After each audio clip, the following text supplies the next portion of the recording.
Well, hello everybody, this is Tim Green with Rattle Magazine. Welcome to your Critique of the Week. It's Friday, May 2nd. I can't believe it's May already.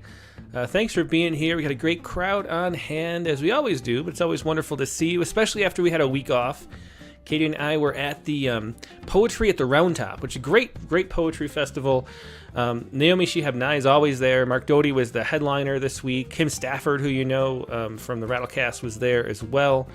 Wonderful workshops, and interestingly, we gave some individual manuscript consultations, as they call them, which is exactly what we do here on Critique of the Week for free, and people paid good money just to talk to us about their poems. Here, we even better, because it's, I'm talking about poems, but Katie's also here talking about poems over in the next room. We've got this wonderful crowd of just beautiful people and wonderful, brilliant poets to talk about everybody's poems, too.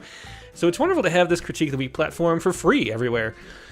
You really just don't get this anywhere else, so I'm glad you're all participating in part of it. It really means a lot, and it's a lot of fun for me, too. Now, let's see. Amy's here. Amy Redacted, that is. Dr. Q's here. Good to see you, Dr. Q. Lynn Schilling is here. Steve Horrell, Winston Munn, Dick Westheimer over there. Jamie Thomas is here. Jamal Udin, CLAS. We've got Tom Barlow. Danette Burmia, I think that's a new name. Good to see you. Nikki Fryer is here. Janet McConaughey.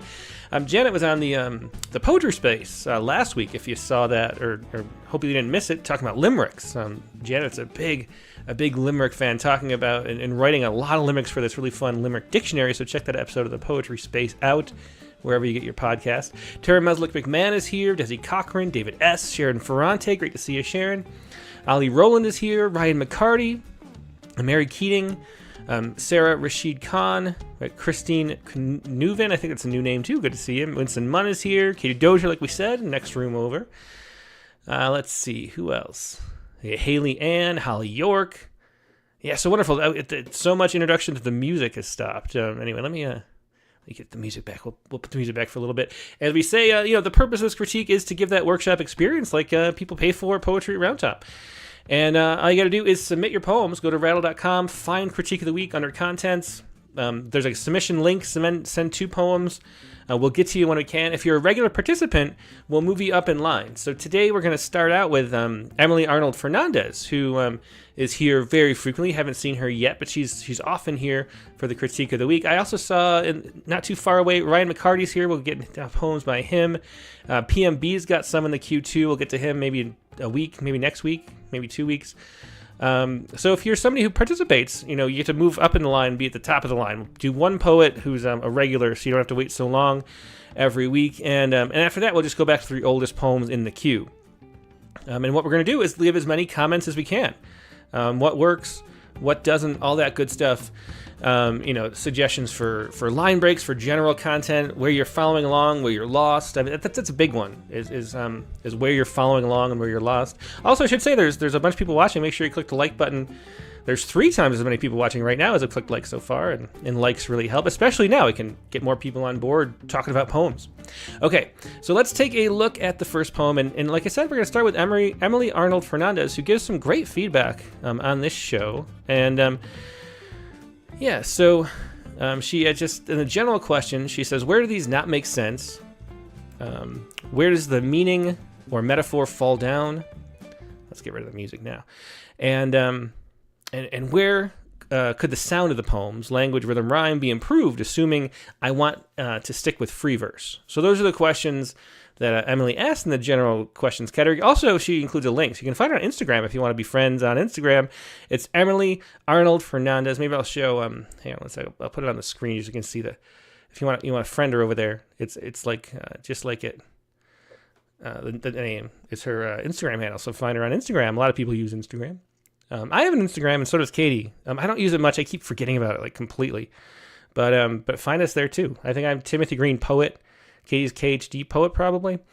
So, or is she Katie Dozier? I don't know. Maybe she can leave it in the chat window. Anyway, let's see what these actual poems are. So this is 2 from Emily Arnold Fernandez. Here we go. The first one is this. Remembrance. Remembrance. You will not win this battle. The red soil has washed into the sea. The waves bloody the shore. The gulls gather sluggish fish in their choking masses. Today we lay poppies and mourn those who died to save one empire from another. But always war remakes our world, even the victors are changed. So trust in this, as the warm sea curdles weeping skin. We make the world for the next generation. We dream in community. We gestate new beings as we mourn those we could not save. The gulls will remember the clear waters, the darting fish, so close, so fragile as they flee. The gulls will cry our grief as we give birth to the next evolution. Yeah. So, interesting poem here. Thanks so much, sharing this. Remembrance. Interesting, for thinking about Remembrance Day too, is what I come to based on the title and then the topic of the poem. Jamie Thomas says, like, the idea of dreaming in community. Yeah, me too. Yeah, there's some really nice details here. Haley Ann says, love waves bloody the shore. Yeah, that's nice too. So good details. There is a lot of distance in the poem. It's one of those poems that feels a bit removed.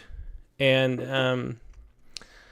some of the details are nice. Let's take a closer look. Remembrance. You will not win this battle. And we talk about this a lot, but every time I say you, I think of, like, who? Who do you mean? Do you mean me? Do you mean somebody you're talking to directly? Do you mean yourself? And that ambiguity of the you always is something to be clarified pretty quickly.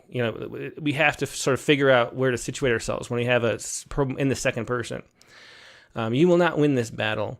The red soil has washed into the sea. The waves bloody the shore. So I like the first two lines, or the second and third lines. And then the gulls gather sluggish fish in their choking masses. So really nice sounds to the poem. Really nice sounds, nice rhythms, good line breaks here. Sarah Rashid Khan says, you once said the word blood or bloodied is a melodramatic word. How does one use it without coming off that way? I think this is a good example. It's not overly done. It's a surprising, I think maybe the key to using those words is to, the context of the diction around it, making sure that it's not like a continuation of that melodramatic theme. So where the bloody shows up here, it's surprising. And it doesn't like continue on that bloody route. But, the red soil is washed in the sea, and then we call it bloody, but then we move on. And so we think of that, but then we move on to the gulls gather sluggish fish in their choking masses. So it doesn't have that feel where so many poems have blood and those kind of, melodramatic, where it's not that blood's melodramatic, but it's pulling drama out sort of artificially before we've earned it is a better way to think about it. And so I guess the way to use words like soul, like blood, love and hearts is to earn it by the things around it. I think that's probably the best way to look at it. The context makes it possible. I mean, I've used soul in one of my favorite poems that I wrote, and it works, in my opinion. But you have to sort of not have too much of that and have the stuff around it justify its use, because otherwise you end up just sort of piling on those words. And I think it does here. In the first stanza, though, I'm still not sure who we're talking to or about. You will not win this battle. And I'm not sure what, if we just started, the red soil is washed into the sea, the waves bloody the shore, what do we gain with this first line? I'm not quite sure, because it makes me have to think about who the you is, and it makes me confused. And so I'm not sure what it's added. What battle is this? It raises questions that I'm not sure are answered. And I'm not sure why we can't just jump in with the red soil is washed into the sea. So maybe we'll answer that question as we look more closely later.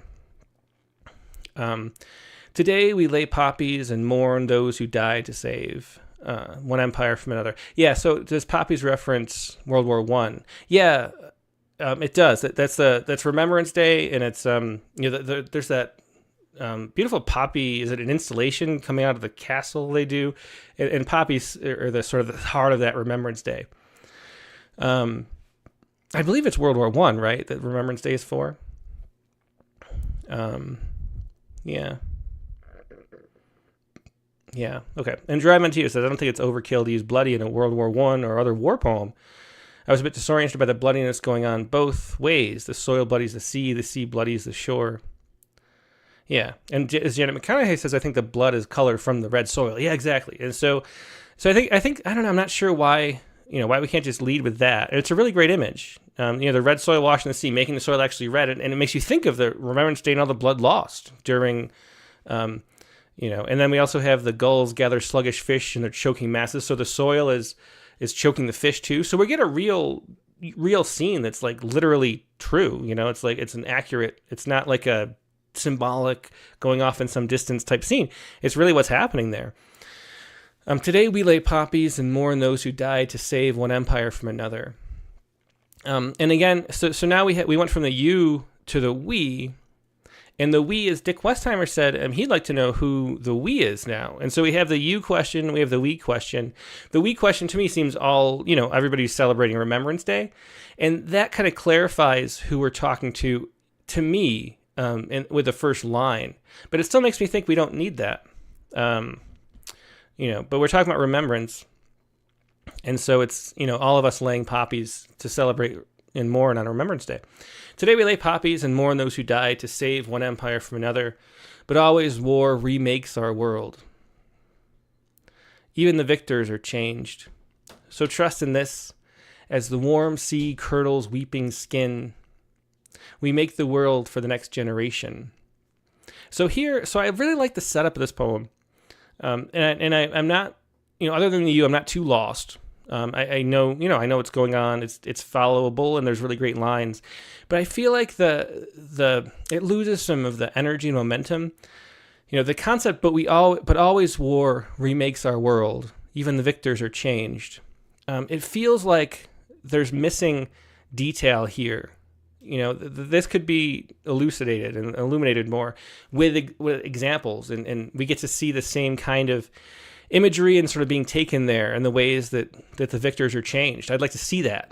Instead, we say it as a statement. So it's kind of becomes a show don't tell type problem where we, we're told that even the victors are changed, but we don't really see it. We just have to sort of know what the speaker's talking about. And it'd be much better if we got to see some of it with some detail there and see some examples. And I think that would make the poem, it sort of loses its energy in this middle section. And that would make the poem come back to life, I think, if we had some detail there. So trust in this, so we have, even the victors are changed, which is that statement, but then we have that transition, which has this concluding type feel, so this is like what I'm showing you. And so this, and it feels like it hasn't earned that spot yet because we haven't had the details about the victors are being changed. So it's a real, like a whole stanza going in there showing how things are changed, I think would really make this poem sort of come to life. So trust in this as the warm sea curdles weeping skin. And that's a nice phrase, too. We make the world for the next generation. We dream in community. We gestate new beings as we mourn those we could not save. The gulls will remember the clear waters, the darting fish. So close, so fragile as they flee, the gulls will cry out our grief as we give birth to the next revolution. So these last two stanzas, instead of running with the voice and the imagery and where that wanted to go, we ended up shifting to me, a summarizing type place where it was like, this is what I wanted to write about. And I think we need more. I would, to be honest, I would scrap these last two stanzas and say, oh, okay, and cut this too. So, and say, we have right here, we have the first half maybe of a really good poem. If we just have this and then leap into some examples and see where that takes us. And then I think it will take us somewhere in this direction, but like in a more organic way that fits and is more surprising. Because I think these two second stanzas could be summarized. It has that nice, I like the concept of we dream in community, we gestate new beings as we mourn those we could not save. I like the concepts of this, I like the things it's playing around with, but it doesn't have that immediacy and that way that poetry gets under your skin and makes you feel the emotion directly rather than being told about it. And so I think we're going to get to this place that you're sort of summarizing here, but we want to do it through the imagery and a look back. And I think where, you could sense that this is a time to do a transition, but instead of transitioning to the past or examples, like different places in time and space, we transition to a higher, like omniscient type narrator who is going to explain why we're hearing this poem. And I think that was a wrong turn. I think that was like the wrong path for this poem. I mean, we needed to follow this, even how even the victors are changed. And so I think that'll make the poem spring out. And I think we'll get to the same kind of place, the same kind of ideas that are coming out at the end, but we'll do it in a way that has more impact. Let's see. Yeah, and Tara Meslick McMahon puts it this way. So many great images, but so much declarative. I think shown as questions would strengthen getting inside the speaker a bit, like do we dream in community? Yeah, that's a good point. Yeah, turning it into questions would help, and then push you forward, because we want to play with what we're questioning in a poem and finding the answer. A poem's a tool to understand our world better. It's a tool that you mine your subconscious with, and then you have this artifact that you can share and we can learn from too. And that's the way poems are. So we have this question, this thing that's inside we really kind of want to explore and understand better. We write the poem and get to that place. Let's see. Amy Redacted says, I like the revolution in place of evolution in the last line. No, that's interesting. Yeah. And Rahaf says the word mourn is repeated a lot. It feels forced. Yeah, we want to show more detail in the second half and not tell. Like instead of we lay poppies. Describe the scene laying poppies a little. We want to get more of that in the poem. Okay, well, let's look at the second poem. Hope that was helpful, Emily. Let's go to the next one. Universe responds to human search for meaning. Hang on a second. Let's get a little more. A little air. Okay. The universe responds to human search for meaning. Chained to the wheel, you walk around and round as the ropes abrade your wrists and your lips tremble and whimper. The sawdust slips beneath your plastic soles. The car on blocks, blank frames like shop windows in your betrayed downtown. No village, you. Jesus wobbles alone on the dash. What good is weeping? You ask why. Why do you suffer? Your fellows say status, deserts. Blame the past or present, fear the future. But fairness is a human urge, I say. We are sick together. Have you not heard me sigh from our wetlands, gasp from our fractured forests? Your fairness is nothing but the sowbug's taste for metal, the bees' dance for honey. So I love the end. I think from this point, have you not heard me sigh from our wetlands, gasp from our fractured forests? I mean, beautiful sounds. Emily asks in the beginning how to make the sounds more musical, and I think it is. I think you found a voice. There's music in here, and it's not too much. It's the natural music of speech. Well done. So we have. From our fractured forests, that alliteration, and it's not too much. Like, it's just enough to make it feel, poetic, good sense of detail. Winston Munn says there, I feel no intimacy here, no connection. Yeah, and that, I think that's for both poems. I feel that way. It feels distant. Remember, I said at the very beginning of the first poem, it felt like we were far removed, and I think we feel more removed than we need to, because we're a little lost. I think it's because of the you again. Chained to the wheel, you walk around and round as the ropes abrade your wrists and your lips tremble and whimper. I don't know who that you is. And as Tarmbella says, perhaps a you could be identified in the title. Is it the universe? So is the universe itself walking around and around as the ropes abrade your wrists? The universe wrists? The universe lips? I don't know.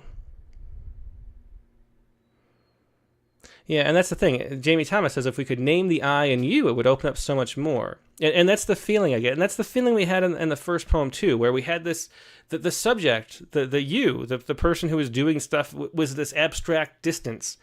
And there's ways you can make poems work that way, but they're different kinds of poems than the poems are sort of functioning here. We want to have, real intimacy. And that means have a sense of who we are and where we are within the poem. And that means sort of having a sense of who the you is. And so it's hard to imagine. I mean, the title makes it seem like we're talking about the universe as the you.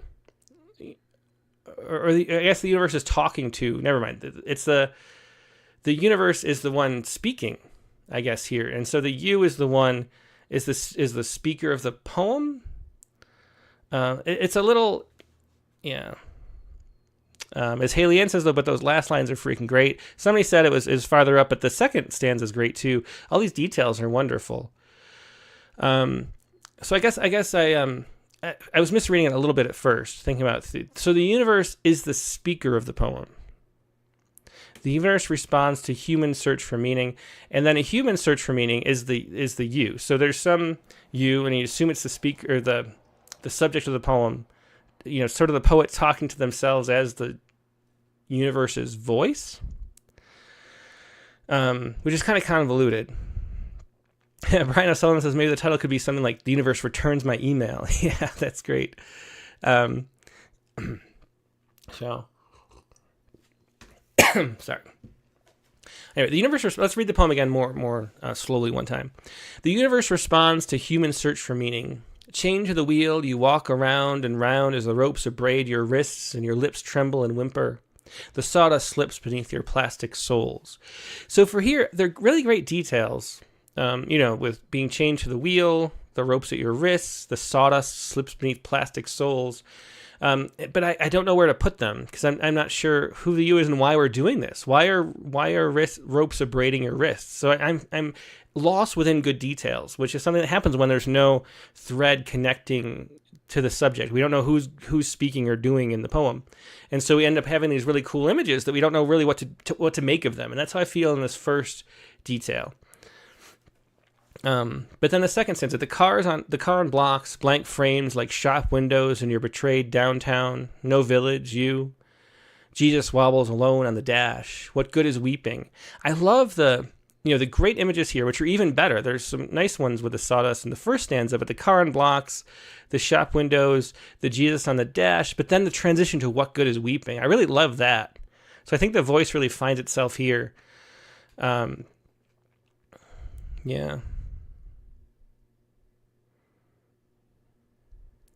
Yeah, Don Kasky says change human to a humans in the title to clarify the voice. The universe responds to a human search for meaning. That would make it easier to understand right away. I'm still not sure if that's the way we want to do it. That distance, like why not just have the first person? Change the wheel, I walk around and round as the ropes abrade my wrists and my lips tremble and whimper. Like why have that extra distance? I'm not really sure. Anyway. You ask why. Why do you suffer?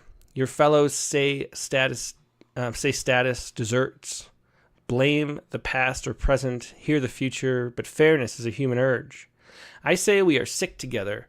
Have you not heard me sigh from our wetlands, gasp from our fractured forests? Your fairness is nothing but the sow-bug's taste for metal, the bees' dance for honey. Yeah, and so I love that the sow bugs taste for metal. I don't know if you know that the roly polies, the pill bugs, they eat heavy metals and they absorb them in their stomach, and it's sort of a way it captures heavy metals from the soil in a nice way, even though it doesn't really remove them because they're still there in the sow bug, but they're confined and contained in a sort of crystalline structure. But yeah, so I want some more personal detail and just know where we are within the poem.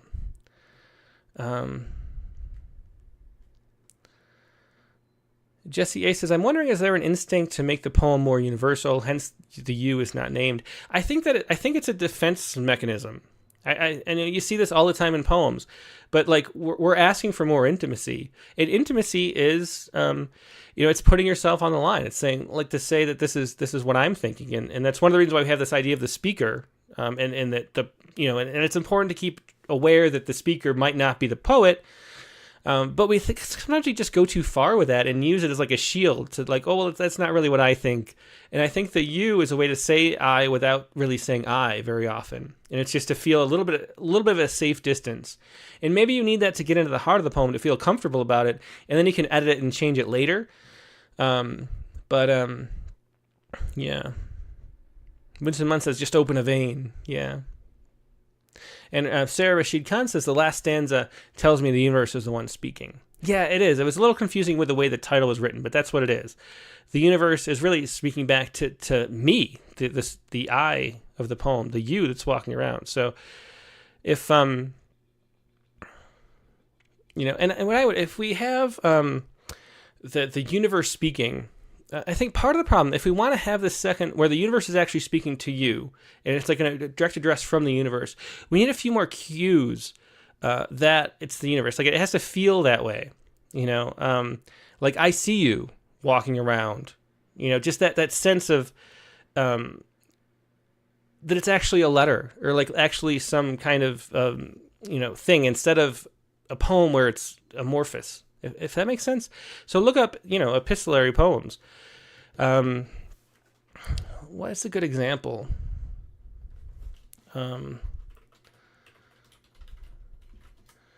Let's see. I'm trying to think of one where there's a...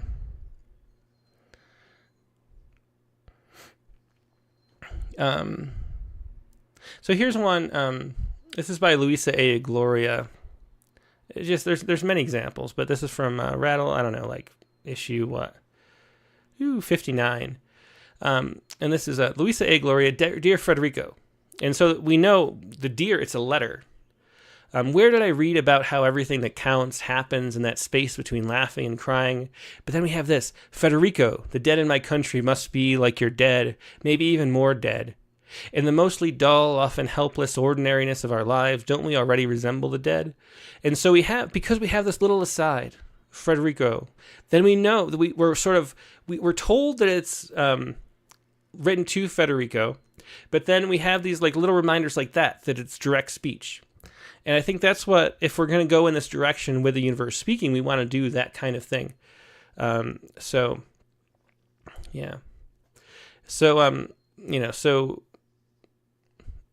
make it like one of the things we say a lot is imagine a specific person or thing speaking the poem to another specific person or thing.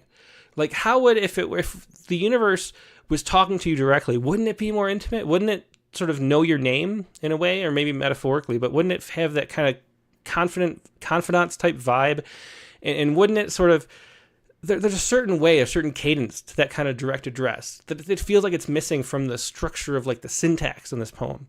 So think about it more as an actual letter, and I think that'll make that direct address work a little more, if that makes sense. Let's see. Let's see. James Sanders says the first stanza contains images that seem to allude to the hollow men. Whimper. Here we go round the prickly pear, maybe digging into the illusion in a more direct way. That's an interesting idea. Yeah.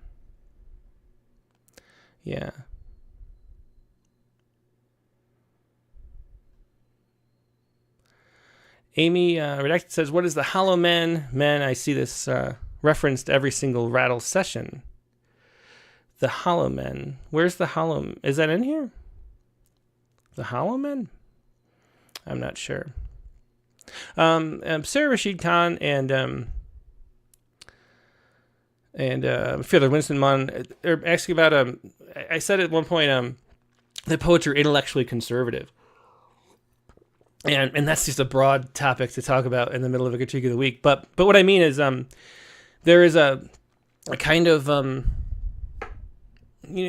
poets have a very monolithic way of seeing the world in the contemporary poetry world because of the way poetry has entered academia and sort of lived there and sort of chased people out that are different from that mindset. And so when I say conserved, I mean conserving that. And that's, going to a lot of events and reading a lot of poems. You see, it's very hard to find, ironically, like a conservative perspective or an unusual perspective. And that's what I mean. It's rigid in thought structure. And I was thinking too about Dean Radin's podcast and the resistance to that. Poets should be very open-minded as a group. We're high in trait openness on a psychological level, and but that's overrun by the sort of groupthink that develops when you have so many people in a certain academic environment that kind of trickles down from there. That's what I was talking about, but that's too much to talk about on the critique of the week. Okay, well, I think that does it for this poem. Let's see.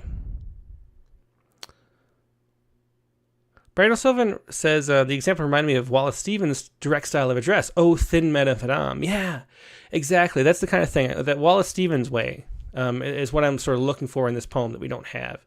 That's another good reference. Okay. Anyway, we're going to move on to older poems. It's been about a half an hour. Thanks. Hopefully this was really helpful, Emily. It's always the goal. Let's take a look at some more poems. Let me mark that we read this.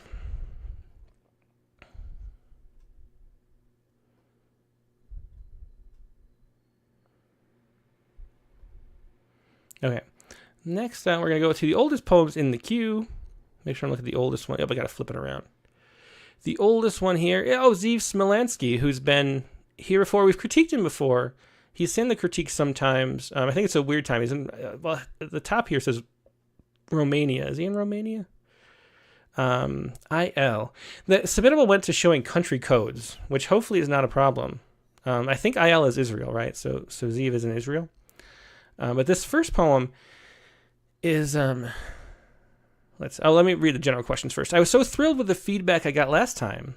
December 6th on the poem In the Lovely Classical Cities. I'm sending 3 new ones, hopefully to get some feedback again. Okay, so... Oh, and it's not Zev, it's Zev. So thanks for the pronunciation help, Zev. Okay, let's take a look at these poems.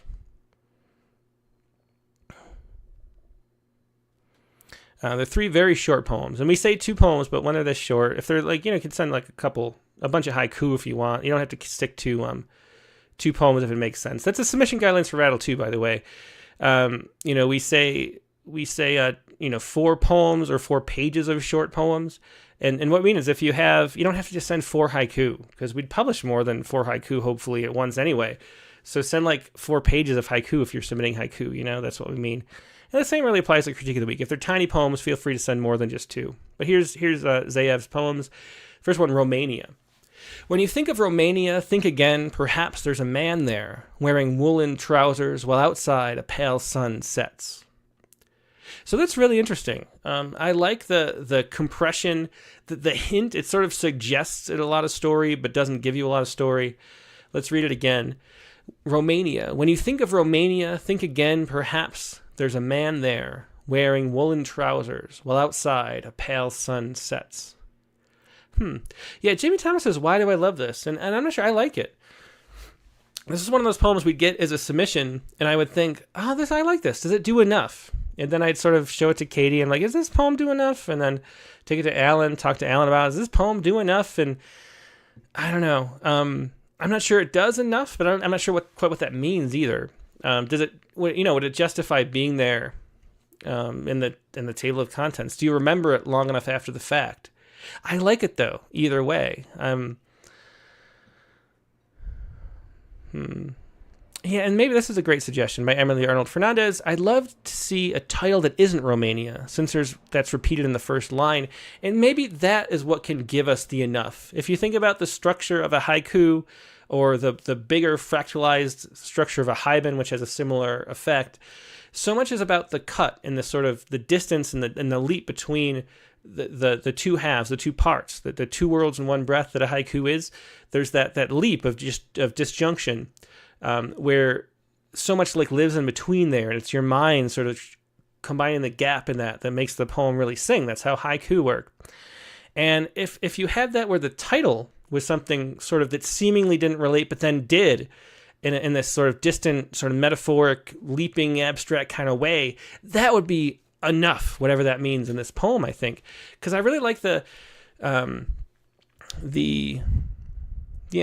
Rachel Greer says it has the effect of making you wonder what you do think about when you think about Romania. Yeah, that's true too. Yeah, so I'm not sure. One thing I wanted to point out, I read this strangely every time because you have this no punctuation, and yet we have this one comma here, and that made me trip over the transition, the line break between the first and second line, thinking it would be enjambment, because the comma sets you up for thinking that you have regular punctuation because it's the first line you've read, and then it ends up not having punctuation, and it's sort of a standalone line. So for a poem like this, if we're going to have no punctuation, I would remove the comma too. And you can just say, when you think of Romania, think again. And then you kind of feel like the line ends there. And if you have the comma there, though, you think it's think again, perhaps, and then you get confused and you read it wrong. And so cut that comma, and that'll clean that up. Sharon Fernandez says, could be Tonka. I agree, yeah. And, Tonka is most traditional, I believe, right, Sharon? Tonka don't traditionally have titles, right? I think they don't, maybe, but they do more often than haiku do anyway. It's occasional. But that would sort of, you just not have Romania as the title.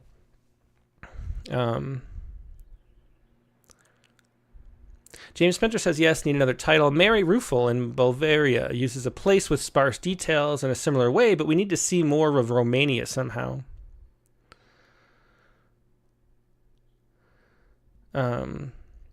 Raha says, I wonder if it has something to do with culture. I feel like the wooden trousers are significant, or woolen trousers. Yeah, I think, I think what it's saying, my interpretation of this poem is that, that talking about the stereotypes we have of places and thinking that Romania is backward, and because it's like Eastern Europe and, yeah.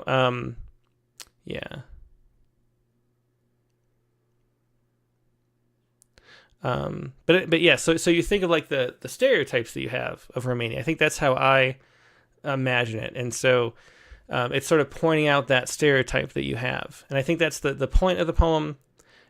But it's a poem that's very sparse and leads us to want to sort of leap deeper. And I think a more interesting title would do that. Okay.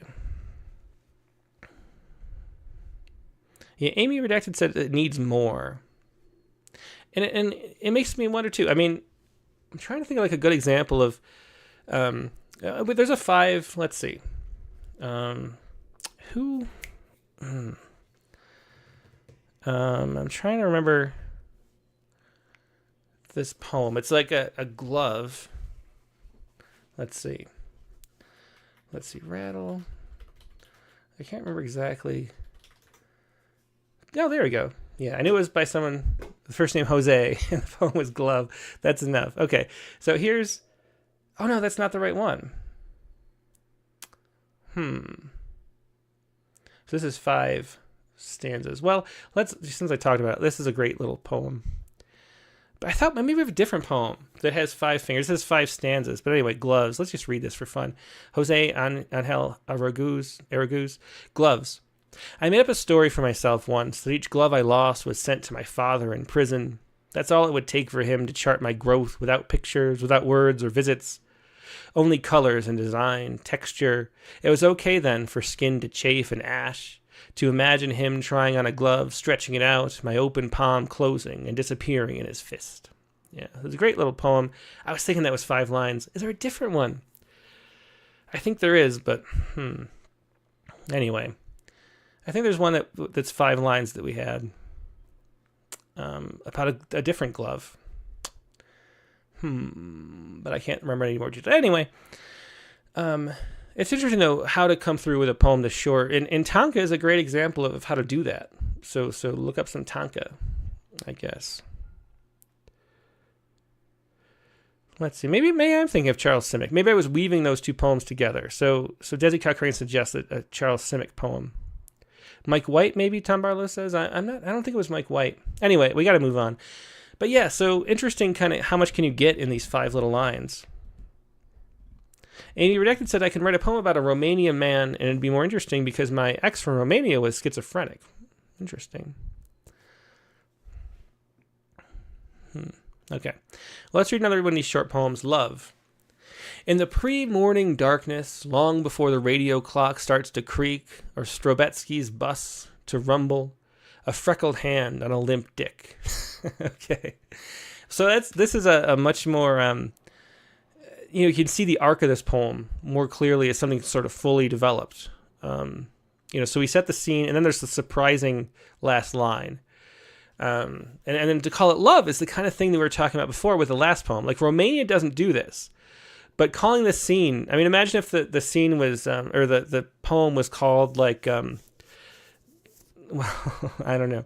Imagine if it was something different, though, that couldn't be read with his leap. So this poem is love. In the pre-morning darkness, long before the radio clock starts to creak or Strobetsky's bus to rumble, a freckled hand on a limp dick. Yeah. So very, very set up and punchline, but then adding that it's called love adds a whole another layer of meaning to this. I think it's a really nice poem. What is Strobetsky's bus? Because I don't understand that reference, and it feels Strobetsky's bus. I don't know what that means, so I'm a little lost with that. Long before the radio clock starts to creak or Strobetsky's bus to rumble. And part of the thing that because I don't know if that's a direct reference, is that just someone is the person who's the subject of this poem, Strobetsky. I'm not sure. But I think that the complexity of Strobetsky's bus and the fact that it feels like an illusion leads you to be so far removed just syntactically from the language that it connects with start.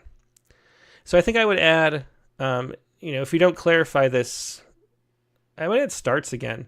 It's another tiny detail like that comma, but it makes the poem better. So my version would just be this. In the pre-morning darkness, long before the radio starts to creak or Strobetsky's bus starts to rumble, a freckled hand on a limp dick.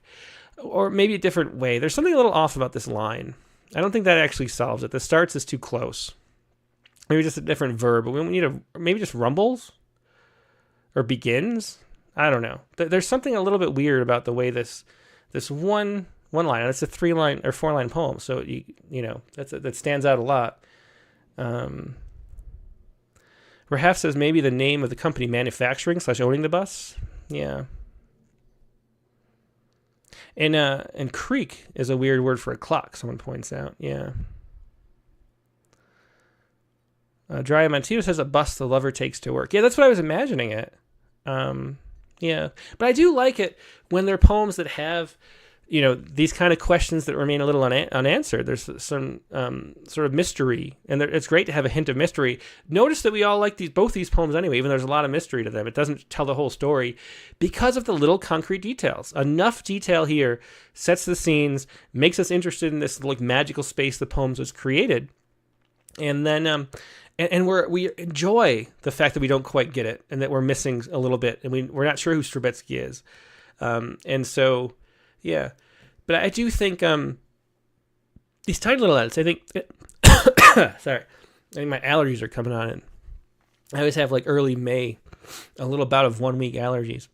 But so this, a little bit just syntactically with this line to make it more smoothly. But I like it otherwise. So another good poem. Let's look at the third. This is a little longer.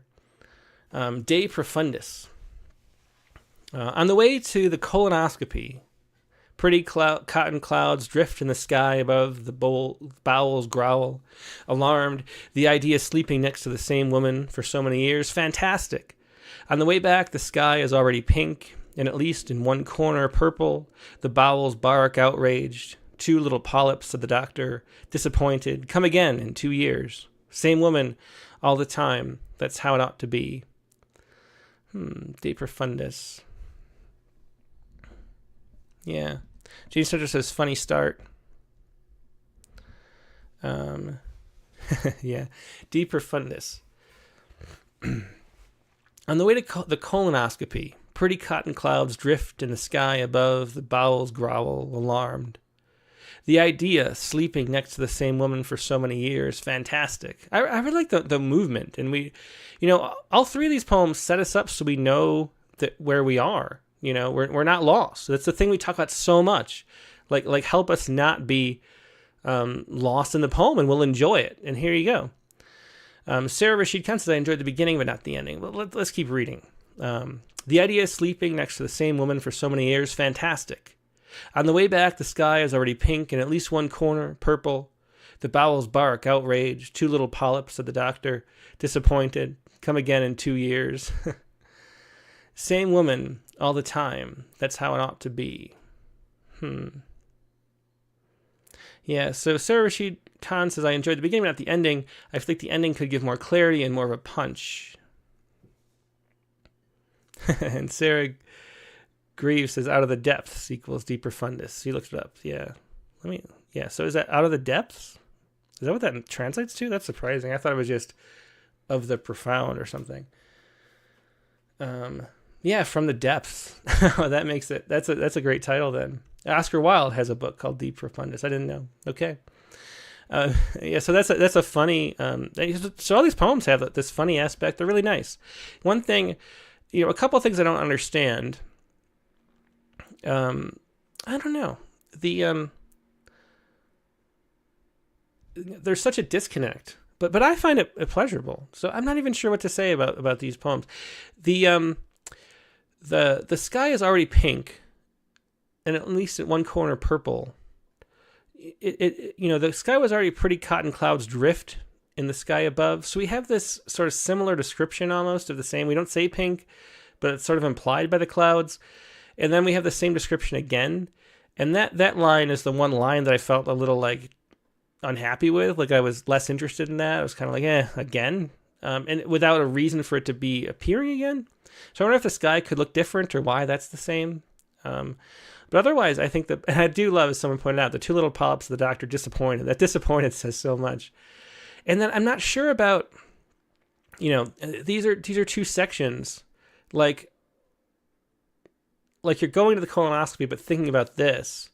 I'm not sure how they're connected, but there's a way that they sort of do, and that's kind of the interesting part of the poem. It's like what you're daydreaming about while you're on your way to the colonoscopy and afterward. And the fact that they don't connect, the contrast of that is what's interesting about the poem. I think that's what my interpretation of this is, like thinking about those profound thoughts. I think that works. Is a sort of surprising leap for the poems. It's memorable. So really, all three of these poems, maybe a couple little tweaks, but I like them. So thanks for sharing these, Zev. Let's see, anything else to talk about with them? Let's see. Yeah. And over on Facebook, Magritte Doyle, and sorry for neglecting Facebook, there's a lot more people here than normal. Oh, wow. I don't know, maybe Facebook has shifted its algorithms again, or maybe just people are chatty, but it's great to see you all over there. Yeah. So, you go down. Yeah. Margaret Doyle says, a nice bit of humor in this poem, like the idea of the doctor being disappointed. Yeah. Yeah. So anyway, I think all three of these poems are good. I like them. A couple little tweaks, but that's it. Okay, let's move on. That was Zev Smelansky. Let's go on to another poet. And I got to move quicker because these have been good poems today so far. We want to get to more, though. We have 168 in the queue. We got it down to like 75, and then it started to balloon again. Okay, so this is Brian Abbott from California. And he says, I hear a lot about writing musically. What does it actually mean? So good question there to talk about. Well, we'll read the poems first, and then we'll talk about them, about the music. Here we go with the first poem is, just sit right back and you'll hear a tale, or the ones that got away. So here we go. And these are pasted into the body of this. Or are they both? Yeah, they're just pasted in. Okay. So here we go. Just sit right back and you'll hear a tale, or the ones that got away. In liquid light and midday hush, daylilies softly pray. Amid the rushes that sway and dance, my thoughts just drift away. I flick my fly into the stream, floating above the deep. The mind's hook drifts down through the waves, where notions begin to seep. A little fish, like poem, swims, pearlescent in my mind. The inky curse of eddy flow beneath my braided line. Reflect on words, scale, fin, and verse, where in the flow of thought a wondrous shiny creature hides, avoiding being caught. In a dance of catch and release, with lines of verse and fishes, each stanza a deep and peaceful place, where freely swim my wishes. And the alluring late-day sun, dragonflies swoop and play, I gather up my daily catch and turn to walk away. Yeah, so meter and rhyme, which is nice to see. Good use of the rhyme. It doesn't feel clunky, doesn't feel forced. which is nice to see in a rhyming poem. We really do wish more people wrote. I wish more people wrote formal poems in regular meter and rhyme. One of the things here, the whole point. So first of all, what is music in a poem? That's the question. And it's interesting for somebody to ask about musicality when it's a formal rhyming metered poem.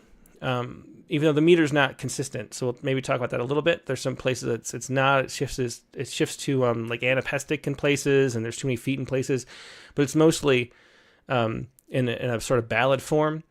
But that's writing in form is sort of a basic.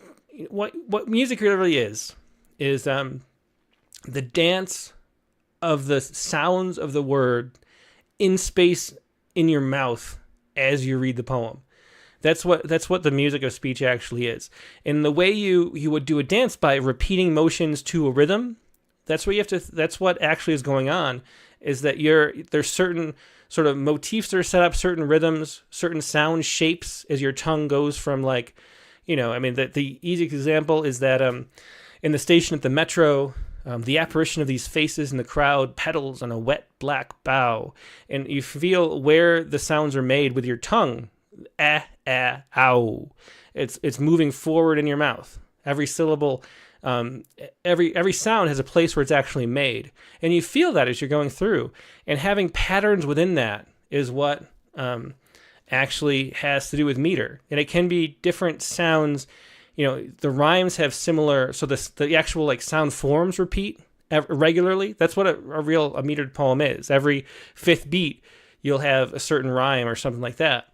But there's some deep way we play with that, and that makes music, and we connect with it more vividly. But if you have a formal poem, it's sort of naturally, if it's well written, in a music. But if you have a free verse poem, they can still be musical, and it's more of a freestyle kind of dance. It's more of a sort of a modern dance perspective, but there's still repetitions, there's still internal rhymes, there's still rhythms that repeat. You sort of set expectations. One of the things that is important to know about humans is that we are actually pattern recognition machines. That's what our software is. And so you're always looking for patterns. You're really happy when you find a pattern. Then you're even happier when it's slightly changed so you can modify and get a better pattern. And that's what learning actually is. So we really like that. We get a lot of dopamine from doing that, from learning. And so we're always looking for patterns. A lot of times it gets in the way where that, seeing the face and Mars on the toast, the Jesus on your toast, like we see patterns that aren't there because we love seeing patterns.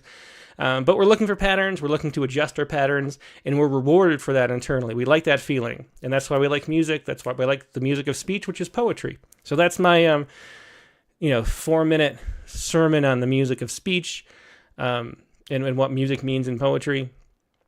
So here we have pretty regular metered verse, and one thing that there's too much. Every single line is end stopped. There's no enjambment, and enjambment is where the line continues. The syntax continues into the next line, and that really allows us to have a lot more variety. When we say that a poem sometimes is sing-songy, it feels like a nursery rhyme. That's because it's too regular, and there's not enough play. Like we get bored. Like again, talking about that. Setting up the expectation and then breaking it, we only get pleasure. Like once we have the pattern recognized, we get bored. We need to find new, and that's why, Mozart type music, that kind of that classical music has these motifs that leave and come back and play on themselves and combine and keep drifting in and out, and we find that fascinating. But if you have this regular thing that continues the whole way, we get bored. And so it's the play between those two things. And this has too much regularity to keep us sort of interested. We start to get a little bored with the form. So add more enjambment where the lines continue on to the next, and we don't have to stop fully. That's the first thing to talk about or think about. Yeah.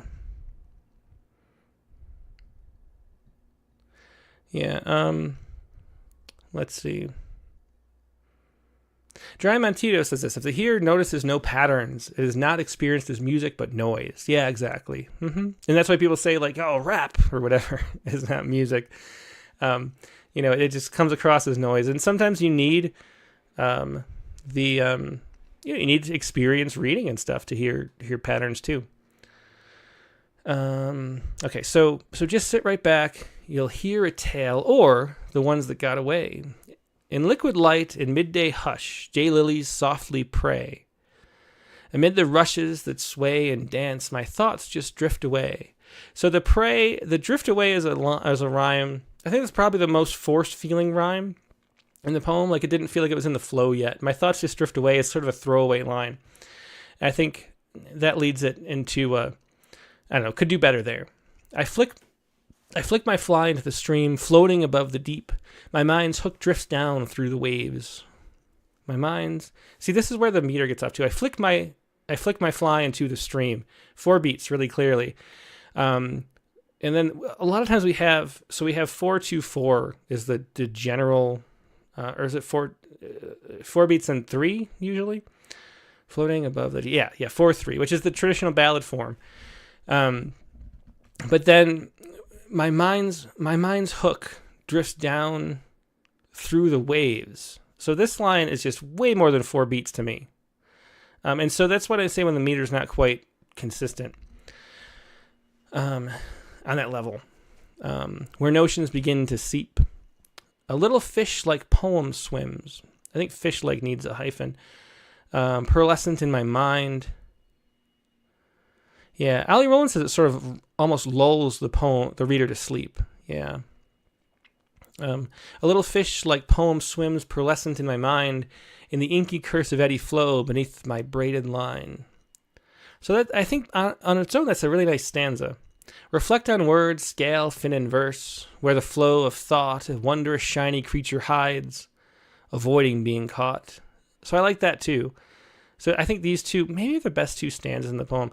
I like the idea that, how there's like this, I don't know, like vision of a poem, like something you're trying to catch. I like it as an Ars Poetica type poem, and I like the lines like that, where there's this sort of pearlescent fish that you're trying to catch, but then it's avoiding being caught at the same time. In a dance of catch and release, with lines of verse and fishes, each stanza a deep and peaceful place where freely swim my wishes. So the fishes and wishes feel like another forced rhyme in the same way that pray and away did up above. I think ultimately with this poem, I like the stanzas that I pointed out. Well, let me read the last one. In the alluring late day sun, dragonflies swoop and prey. I gather up my daily catch and turn to walk away. I like that too. So I like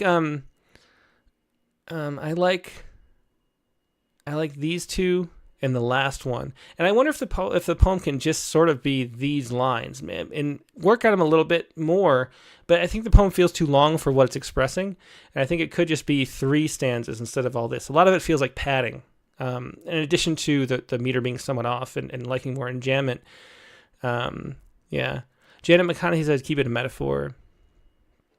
Yeah. Winston Munn says, Emily Dickinson did okay using ballad meter. Yeah, I see. She did. I guess you could say that. Let's see the other one and see if we have the same issues. I already see, there's no enjambment, and I would really like some enjambment.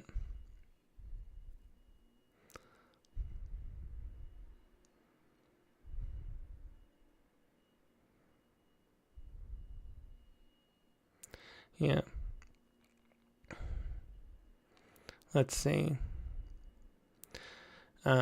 Let's read the other one. From the joys of cooking, fillet of fish.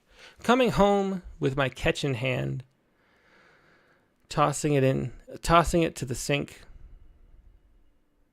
See, the thing is, so PMB says, my mind's hook drifts down through the waves, talking about this line before. And I think it's not how it actually breaks up. The meter is not about counting the syllables, it's about counting the beats.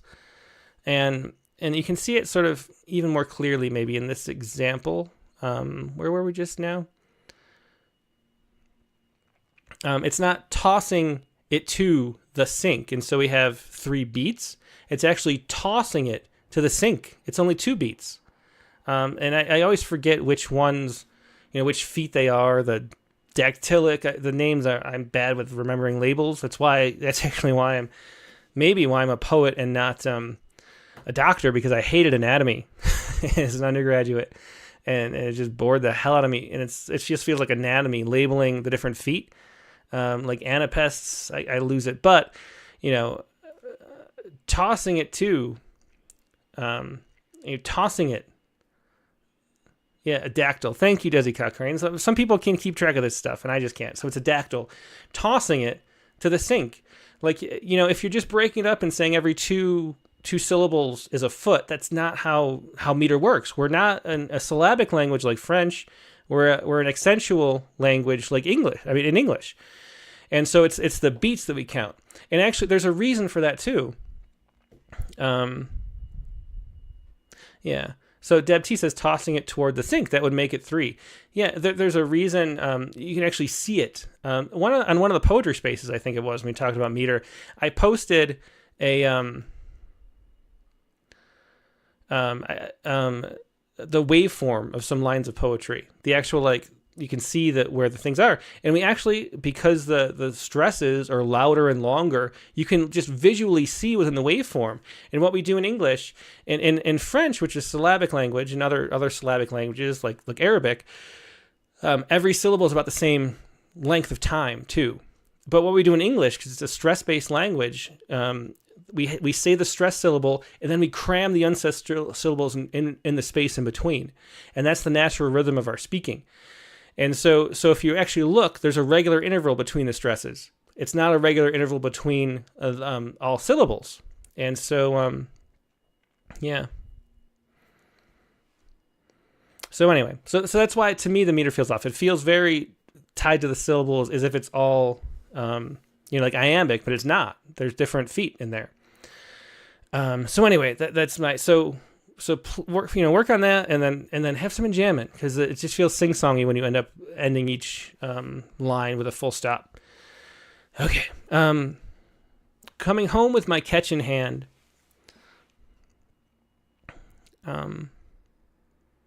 Tossing it to the sink. With sharpened knife and apron stand to shape the thoughts I think. But see, to shape the thoughts I think, those are just iams. To shape the thoughts I think. And so that's 3 beats. To craft a verse that's rich and bright, 'tis more than just a lice. Remove the scales and all entrails for a fillet carved precise. With a nimble blade sharp as thought, from tails to gullets seam, split apart and then anoint with oil to marinate in a dream. Recipes bring the past to life, sense of time and sweet bay leaves, bouquet of herbs and pinch of salt. Aromas dance and weave, digesting words of seasoned love, tasting each other's dishes, sharing old family recipes, grilling little fishes. I like the grilling little fishes.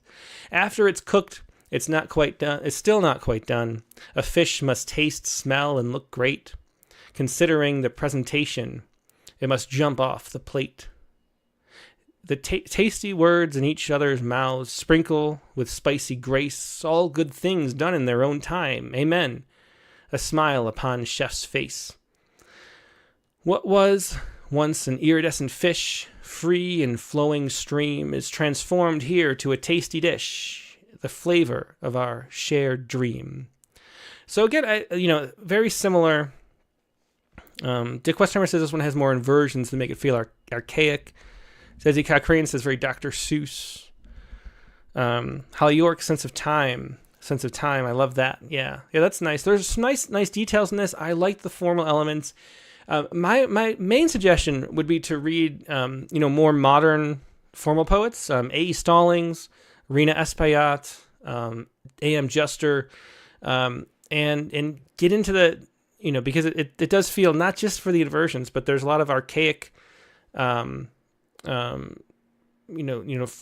elements to this poetry that we've sort of advanced beyond that as readers.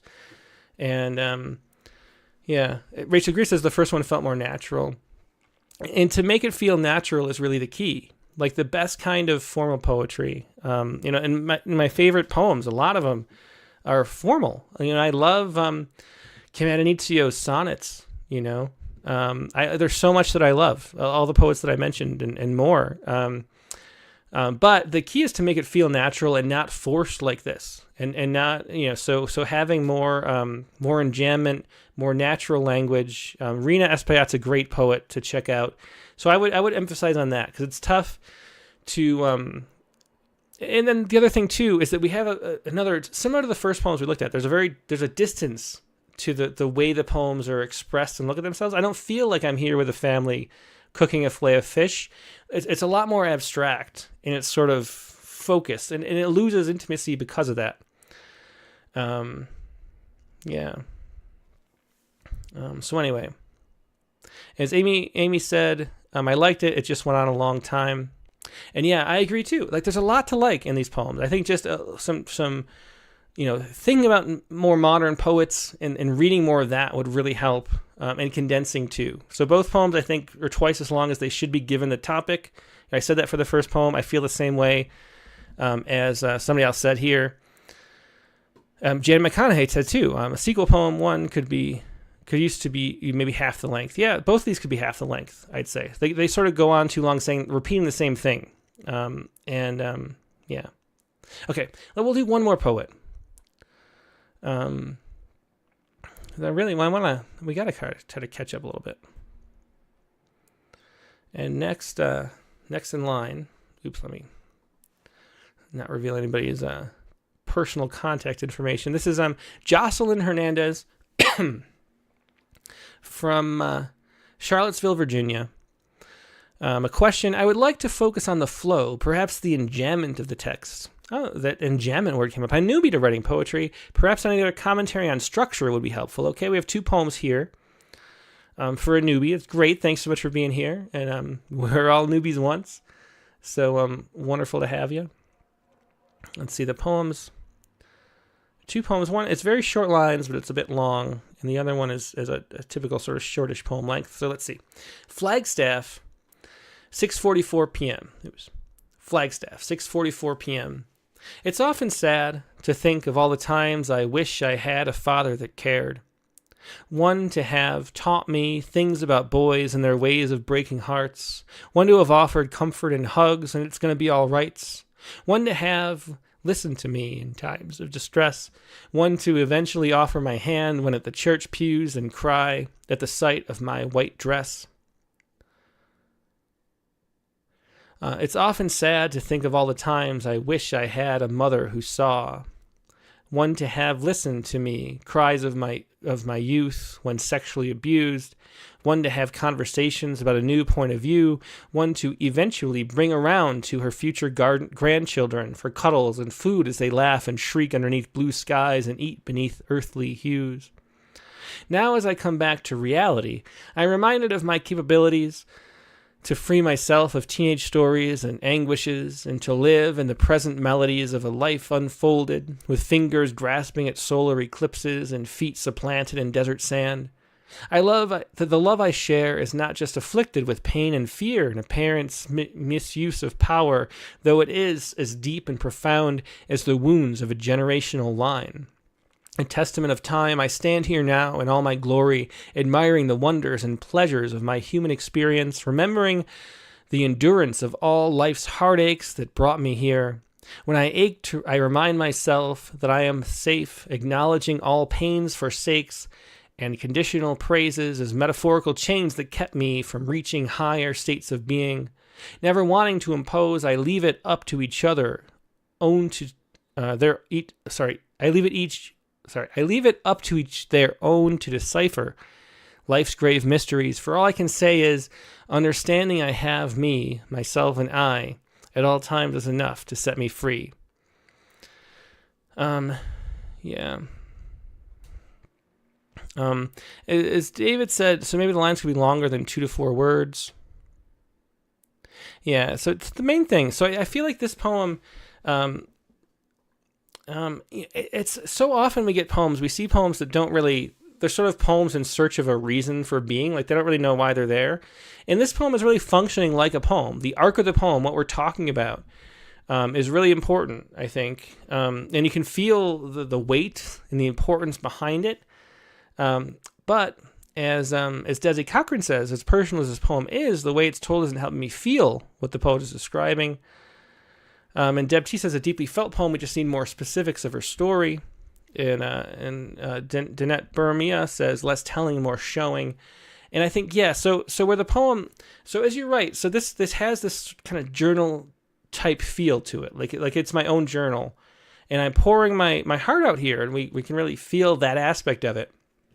But it ends up too much in that sort of self-talk, self-summary, and getting more, think about not as like a diary, but as a story that you're telling us, and so we need that the details of the story, and so we get that in little places.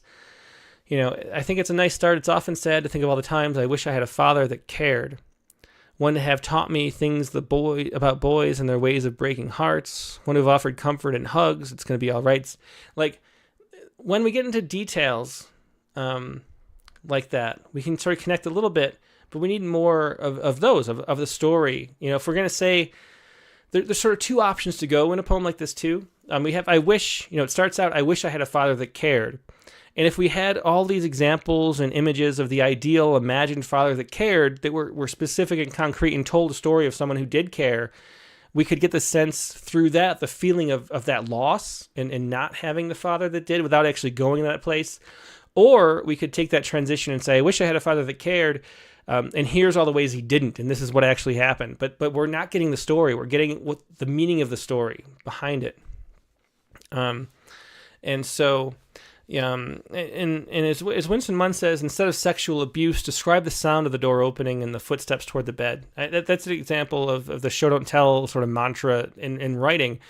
But it's show that things, show it through scene, through image, through things that happen, action, and not with labels, and that's how we actually feel the things that you're feeling as you're writing. And I think,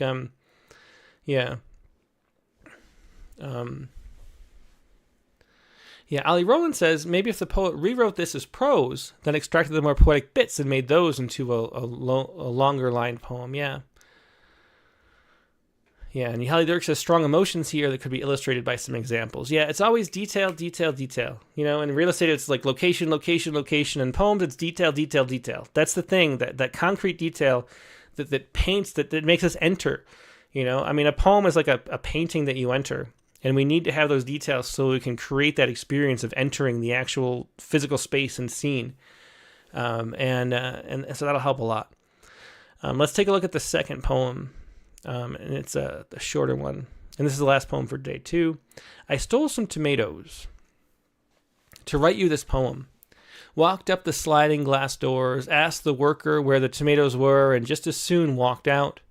I bet the man in the parking lot knew what I was up to. He saw me, plastic bag in one hand and no receipt in the other. Sometimes I wonder what it takes to get the wheels turning in my head to commit such fraudulent behavior.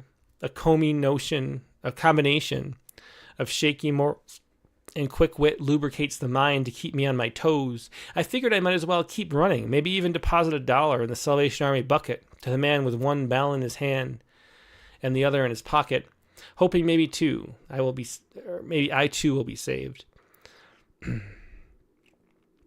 So for this one, I think there's a great example of what we were just saying with the show don't tell. The first, however many, and you see that the structure of the poem, it had a sort of a structure when we were showing, and then we switched to a telling mode for the second half, and the poem loses its energy and sort of our interest in it, really. Holly York says, I love the beginning and the end. And Ali Rowan says this starts really well. Yeah, so we have a scene. I stole some tomatoes to write you this poem. Walked up the sliding glass doors, asked the worker where the tomatoes were, and just as soon walked out. So we have a whole scene that's there. We have the story. And that is, and that's why everybody's liking this poem better. So this is what to do.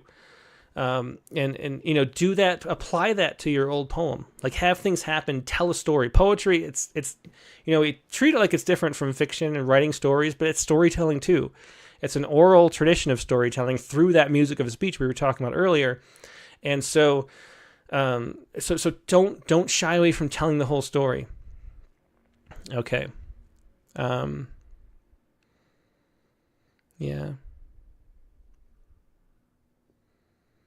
Yeah, Merle Auguste says, I am a novice, but I think the poem had a nice ending, even if it was simple, one that is easy to relate to, even without such a tragic history.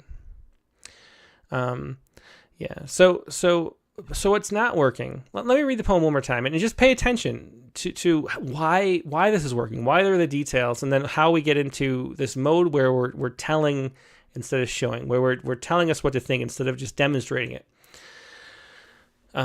So I stole you some tomatoes to write you this poem, walked up to the sliding glass doors, asked the worker where the tomatoes were, and just as soon walked out. I bet the man in the parking lot knew what I was up to. He saw me, plastic bag in one hand, no receipt in the other. Sometimes I wonder what it takes to get the wheels turning in my head to commit such fraudulent behavior. So fraudulent behavior. Notice the mode that phrase is used. Like nobody writing, like saying this would then shift to saying fraudulent behavior. It's very clunky and not an indirect, another label. And then a combination, we would need a hyphen there so we don't trip over it like I did the first time, but there's no reason to break the line there.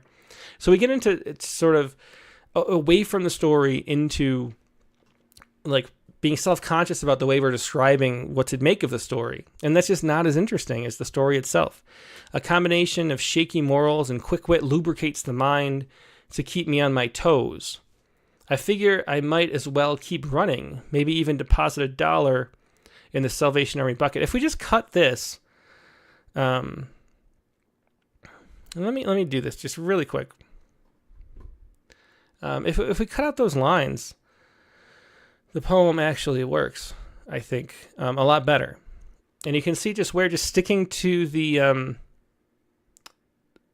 showing and letting us make that leap, letting us decide. Oh, come on. I haven't opened Word in a while. Hang on. Don't save. Here we go. Okay. So let's go to this window. Yeah. So here's the poem. I stole some tomatoes. If we just cut this,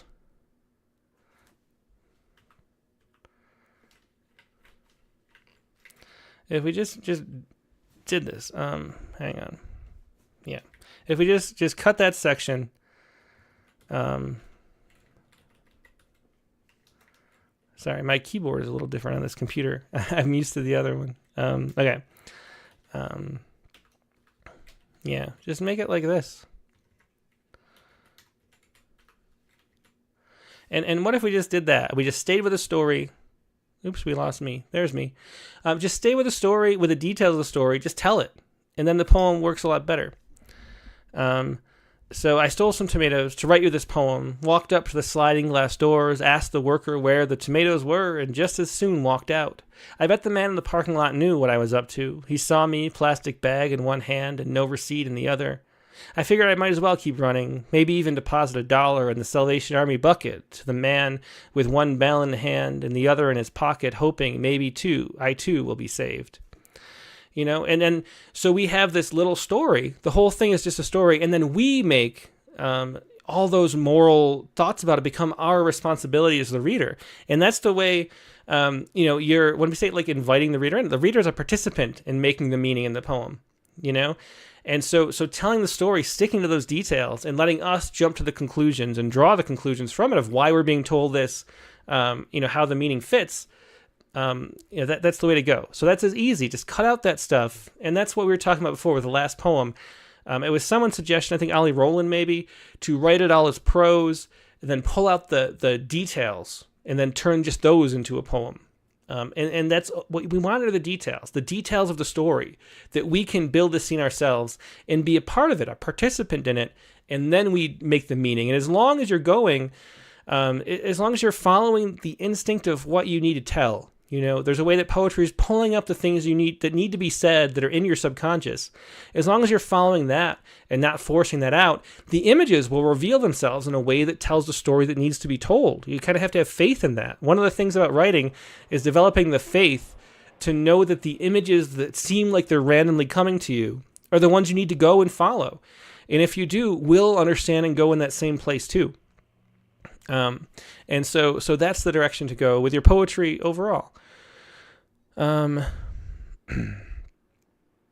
Yeah, and there's still some problems in the poem. As people are pointing out, the Emily Arnold Fernandez says, it's not 100% clear to me that the man in the parking lot is the Salvation Army man. I want them to be the same, maybe make it slightly clearer, or make them different. There's a little bit of ambiguity as to if it's the same person or not, and that's like an annoying ambiguity that doesn't really add anything to the poem being there, but makes us wonder, and a distraction. And then also somebody else pointed out, I can't see it again. Rachel Grieve says one bell in hand is a little bit clunky and awkward in the way that's phrased, so I would change that. But, with some tweaks, like this is already a full poem. We don't need that big section where we sort of didactically explained more about what we were thinking about. Just let the steam in the story tell us things. Ike says, written this way, it starts to make me feel things, like a less confident this is just to say. Yeah, that's a good point. I like that that comparison. Yeah. PMB says make them Girl Scouts. That's funny. Yeah.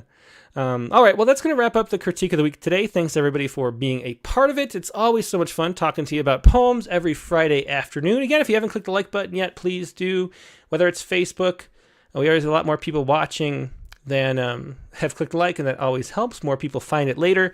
So if you haven't, make sure you're subscribed. Got a lot of things to tell you about. The new Poetry Space episode just dropped. Talking about political poetry yet again. It's just this topic. It's so difficult to articulate because we don't have the right words for the reasons why political poems, the difference between poetry and rhetoric is the thing that we talked about a lot in this episode. So you can find that, me and Katie Dozier talking about the Poetry Space over on everywhere you find your podcast, iTunes, Spotify, stuff like that. So find that. Now, next week's guest on the Rattlecast, or this coming Sunday's guest, I should say, on the Rattlecast, is going to be Deanne O'Reilly. Now, Deanne's been a guest before. She does so much in poetry. She's a really interesting person. She has a new book out called Limerence, which is about unrequited love. That's what limerence is. So it's a book about a sort of seeking and pursuing unrequited love, which is a fascinating topic.